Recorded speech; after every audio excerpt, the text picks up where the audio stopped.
Today we'll look at how to convert a function in the time domain to the frequency domain.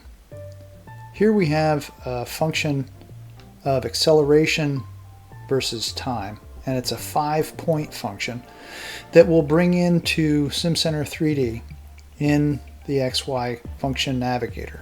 First we'll create a new AFU, and then we'll import that function. We'll give the function a name, and we'll make sure the function type is time. The data is uneven, and we'll talk a little bit more about what that means in just a moment.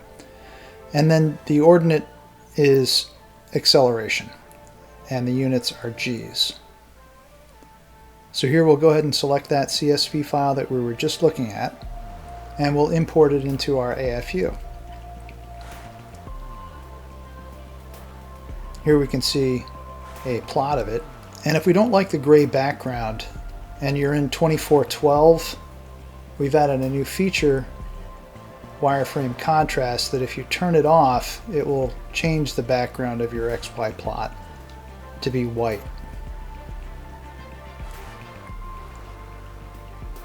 Now, if you don't have the Response Dynamics toolbar on, go ahead and turn it on.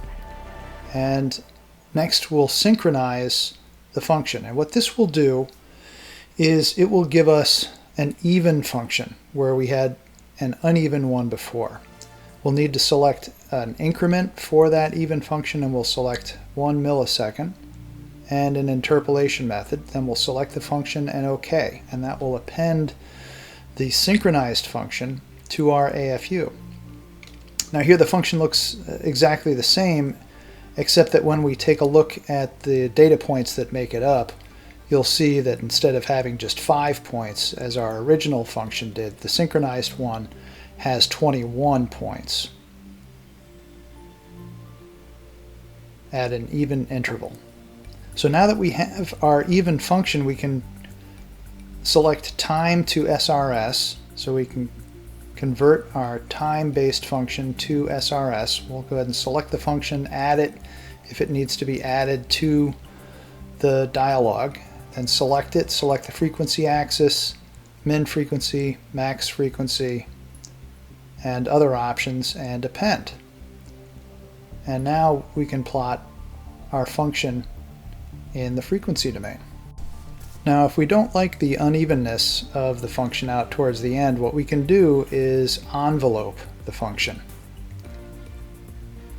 So here in the same fashion, we'll select the function, select it, add it if we need to, then select if we want an upper or lower envelope, and append.